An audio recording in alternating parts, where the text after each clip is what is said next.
जिला कचहरी में एक सज्जन एक नवयुवक और उसकी पत्नी से कुछ कागजों पर साइन करवा रहे थे।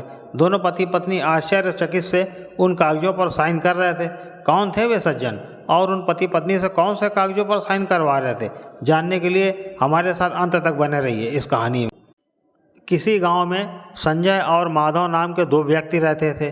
दोनों की उम्र 30 वर्ष थी। दोनों हमजोली एक ही कदकाठी के थे। संजय के पिता खेतिहर थे।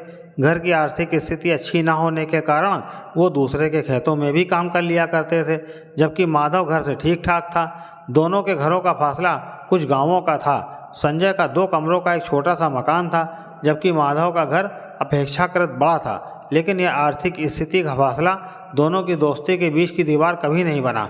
दोनों की दोस्ती की मिसाल लोग दिया करते थे। दोनों दोस्त पढ़ने में होशियार थे। ग्रेजुएशन के बाद उन्होंने किसी कंपटीशन में बैठने का निर्णय लिया। आपस में काफ़ी विचार विमर्श के बाद माधव ने संजय से कहा, संजय क्यों ना हम लोग एसएससी की तैयारी करें। संजय कहने लगा, माधव इसके लिए हमें जी तोड़ मेहनत करनी होगी। माधव ने कहा, पर सफल होने पर हमें सरकारी नौकरी भी तो मिल जाएगी, जिससे हम घर वालों की काफ़ी मदद कर पाएंगे। दोनों एकमत तैयार हो गए और पढ़ाई में जुट गए। भगवान ने उनकी मेहनत का फल दिया और दोनों परीक्षा में सफल हो गए। रैंक के हिसाब से दोनों को रेलवे मिनिस्ट्री मिल गई और टीटीई के पद पर चयनित हो गए। दोनों के घरों में खुशियों का माहौल हो गया। संजय और माधव तो बहुत खुश थे। कुछ दिनों बाद दोनों को ज्वाइनिंग मिल गई और दोनों को अपने अपने जीवन में व्यस्त हो गए। समय चक्र चलता रहा। संजय के 2 भाई और 1 बहन थी।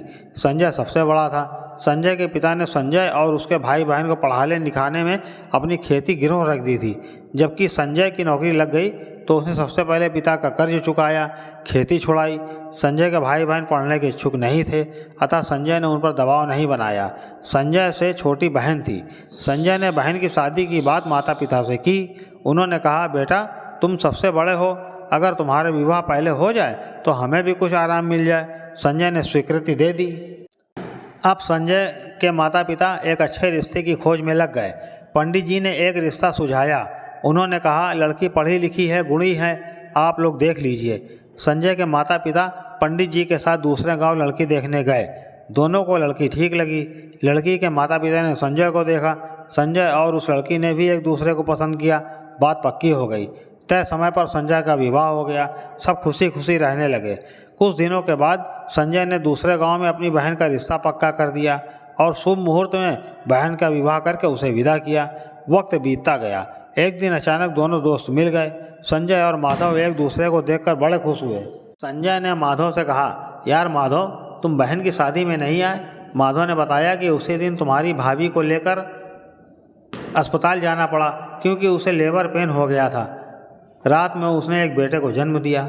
माधव ने संजय से पूछा, तुम कब खुशखबरी दे रहे हो। संजय ने कहा, अभी खुशखबरी में 5 महीने बाकी हैं।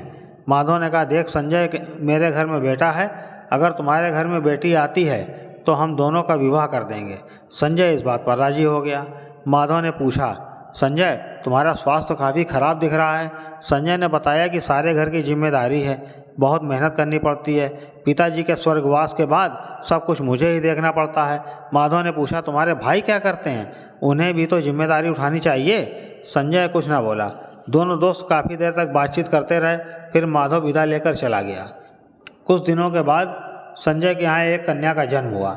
नामकरण के दिन माधव को बुलावा भेजा। माधव आया। उसने कन्या का नामकरण किया। उसका नाम उसने आभा रखा। माधव जाते वक्त संजय को अपना वादा याद दिला गया। माधव के यहाँ एक बेटा और हो गया। अब उसके 2 बेटे हो गए। और कुछ नहीं, पर माधव अपनी पत्नी की किचकिच से परेशान रहता था। माधव को अब इसकी आदत पड़ गई थी। माधव का बड़ा बेटा पिता का आज्ञाकारी था, जबकि छोटा बेटा माँ का लाडला था। इधर आभा बड़ी हो रही थी। वह बहुत सुंदर थी। जो देखता था देखता रह जाता था। रविवार के दिन संजय अपनी बेटी के साथ खेल रहा था। तभी उसके दोनों भाई 2 लड़कियों के साथ घर आ गए। वह बोले, भैया हम लोगों ने शादी कर ली है, आज से हम लोग साथ में रहेंगे। यह कहकर वह लड़कियों को लेकर अंदर चले गए। अब संजय, उसकी पत्नी और माँ के होश उड़ गए। वह दोनों लड़कियां बदनाम मोहल्ले की थीं। संजय माँ से बोला, माँ अब बहुत हो गया। एक तो दोनों कोई काम नहीं करते हैं, ऊपर से एक बदनाम मोहल्ले की लड़कियों से शादी करके ले आए हैं। इन लोगों को घर से भगाना पड़ेगा, नहीं तो हम ही कहीं घर छोड़कर चले जाते हैं। माँ गुस्से में आकर कमरे का दरवाज़ा खटखटाया। दोनों कमरों से निकले। माँ ने कहा, तुम लोग अभी यहाँ से भाग जाओ। दोनों लड़के झगड़ने लगे, कहने लगे, बुढ़िया हमें हमारा हिस्सा दे दो, हम चले जाते हैं। बहुत झगड़े के बीच में संजय ने माधव को फ़ोन करके बुलाया और अपनी समस्या उसके सामने रखी। माधव ने हल बताया, देखो संजय, मकान और खेत बेच दो, उसके 4 हिस्से करो, 2 हिस्से इन दोनों को दो और 1 हिस्सा तुम अपनी माँ का रख लो। जब ये दोनों कुछ कहें तो बता देना कि माँ को मैं अपने साथ रखूँगा, उनका खर्चा होगा और उनके स्वर्गवास के बाद जो उनका काम होगा वो भी तो मुझे करना होगा। और फिर उसके बाद तुम कहीं मकान ले लो और माँ के साथ शिफ्ट हो जाओ, झंझट ख़त्म। संजय ने ऐसा ही किया। 1 हफ्ते के अंदर उसने ये सब काम निपटा दिया और दूसरे गांव में एक मकान खरीदा और परिवार सहित खुशी खुशी रहने लगा। दोनों दोस्तों के बच्चे बड़े हो रहे थे। माधव के दोनों बेटे नौकरी पर लग गए थे। संजय की बेटी आभा ने भी ग्रेजुएशन कर लिया था। दोनों परिवारों ने बैठकर फैसला किया कि अब दोस्ती रिश्तेदारी में बदल दी जाए। अतुल और आभा की शादी हो गई। आभा घर के सारे काम करती थी, सास ससुर की सेवा करती थी, सभी खुश थे। इसी बीच माधव के छोटे बेटे तरुण ने पिता माधव से अपनी पसंद की लड़की की बात की। रश्मि अमीर घराने की लड़की थी। माधव परिवार सहित लड़के देखने गए। घराना धनवान था, लड़की रश्मि भी सुंदर थी। बात पक्की हो गई। 15 दिनों के अंदर उनका विवाह हो गया। धनवान बहू पाकर माधव की पत्नी के पांव जमीन पर नहीं पड़ते थे। आभा ये सब देख रही थी। धनवान बहू रश्मि के आगमन से सासू माँ का व्यवहार आभा के प्रति सख्त हो गया था। सासू माँ रश्मि की सेवा में लगी रहती थी और आभा को भी ऐसा करने का आदेश दे दिया था। माधव ये सब देख रहे थे, समझ भी रहे थे, पर पत्नी को कुछ कहना फिजूल था। कुछ कहने पर वो आभा को और ज़्यादा तंग करती। उन्होंने आभा के सिर पर हाथ फेरा और उसे अपने होने का एहसास कराया। एक दिन आभा ने कहा, माँ जी बहुत दिन हो गए मायके नहीं गई, क्या कुछ दिनों के लिए मम्मी पापा के यहाँ जा सकती हूँ? सासू माँ एकदम से आग बबूला हो गई। कहने लगी, तुम मायके जाओगी तो यहाँ का काम कौन करेगा? क्या तुम्हारे पिताजी ने कोई नौकर भेजा है? कुछ दिनों बाद एक दिन रश्मि को उल्टियाँ आने लगी और चक्कर भी आ रहे थे। माँ ने फ़ोन करके तरुण को बुलाया। हॉस्पिटल जाने पर डॉक्टर ने रश्मि के प्रेग्नेंट होने की सूचना उन्हें दी। सभी खुश हुए। आभा और अतुल ने भी बधाई दी। सासू माँ मुँह बिगाड़ कर बोली, ये खुशी केवल नसीब वालों को मिलती है, तुम लोगों के भाग में ये खुशी नहीं है। आभा से बोली, आभा आज से तुम रश्मि का विशेष ध्यान रखोगी। अब अतुल के सब्र का बांध टूट गया। बोला, माँ वो तो हमेशा ही सबका ख्याल रखती है, और कितनी जिम्मेदारियाँ उसके माथे पर डालोगी? किसी दिन उलट के जवाब मिलेगा तो मुझसे ना कहना।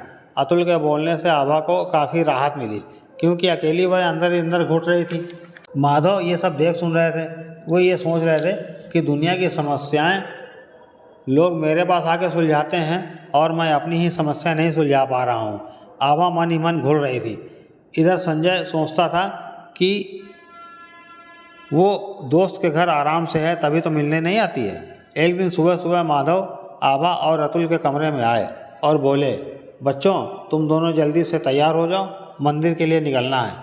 बहुत दिनों से तुम दोनों को दर्शन कराने की मन्नत पड़ी है। अतुल आभा जल्दी जल्दी तैयार हो गए। बहुत दिनों बाद सासू माँ आज टांग नहीं अड़ा पाई, क्योंकि बात मंदिर जाने की थी। माधव ने पहले दोनों को कुलदेवी के दर्शन कराए, फिर उन्हें कचहरी पहुँच गए। आभा और अतुल समझ नहीं पा रहे थे कि पापा उन्हें लेकर यहाँ क्यों आए हैं। कुछ देर में वकील साहब फाइल लिए हुए आ गए। माधव दोनों का रजिस्ट्रार ऑफिस ले गए। दोनों को कुछ पेपर देकर साइन करने को बोला। साइन कराकर फाइल वापस रजिस्ट्रार ऑफिस में जमा की और बाहर आ गए। बाहर आने पर उन लोगों ने देखा आभा के माता पिता खड़े हैं। आभा खुशी के मारे माँ से लिपट गई। माधव ने खुलासा किया, बोले, आभा बेटी चलो तुम दोनों को तुम्हारा घर दिखा दें जिसमें तुम्हें रहना है। अभी तुम दोनों ने घर के रजिस्ट्री पर ही साइन किए हैं, अब तुम्हारा नया घर इंतजार कर रहा है। माधव सबको लेकर नए मकान पर पहुँचे। मकान बहुत सुंदर था। माधव बोले, ये अब तुम लोगों का है। अतुल और आभा की खुशी 7वें आसमान पर थी। मैंने अपनी रिटायरमेंट का पैसा और जो मेरे पास पहले से था सब इकट्ठा करके ये मकान तुम दोनों के लिए लिया है। इसमें किसी और का कोई हिस्सा नहीं है। अगर तुम चाहो तो अपने मम्मी पापा के साथ कुछ दिन रह आओ, जब तक मैं और अतुल इस घर को आवश्यकता की चीज़ों से सजाते हैं। अब तुम्हें अपनी सासू माँ के साथ और दुख का एक भी दिन बिताने की जरूरत नहीं है। आभा ने माधव जी के पैर छुए और अपने मम्मी पापा के साथ घर चली गई। माधव और अतुल बिना आभा के घर पहुँचे तो सासू माँ एकदम से बिफर गईं। पूछने लगी, तुम दोनों अकेले? आभा कहाँ है? घर का सारा काम पड़ा है। माधव जी बड़े इत्मीनान से बोले, मैंने आभा को कुछ दिनों की छुट्टी दे दी है, वह अपने मायके में है। अब सासू माँ के पैरों के नीचे से ज़मीन छूट गई और उनके पसीने छूटने लगे, क्योंकि घर का सारा काम अब उन्हें ही करना था। बहू रश्मि से तो कोई काम नहीं कराती थी, अब रश्मि सासू माँ पर हुक्म चलाती थी। सारा दिन आभा की जगह अब सासू माँ सारा काम करती थी। समय बीत रहा था। कुछ दिनों बाद रश्मि ने बेटी को जन्म दिया। खुशियाँ मनाई गई। बेटी के छठी का दिन आया। रश्मि ने आभा को बुलाने को मना कर दिया। कहने लगी, बांझ की परछाई पड़ेगी तो अपशगुन होगा। ये बात अतुल को बहुत बुरी लगी। वो भी उत्सव में शामिल नहीं हुआ। उसी दिन वो आभा को उसके मायके से लाकर नए घर में शिफ्ट हो गया। देखते देखते सालों बीत गए। एक चेकअप कराने पर आभा को प्रेग्नेंट होने की न्यूज़ मिली। उसने यह खुशखबरी अपने ससुर माधव को दी। माधव जी बड़े खुश हुए।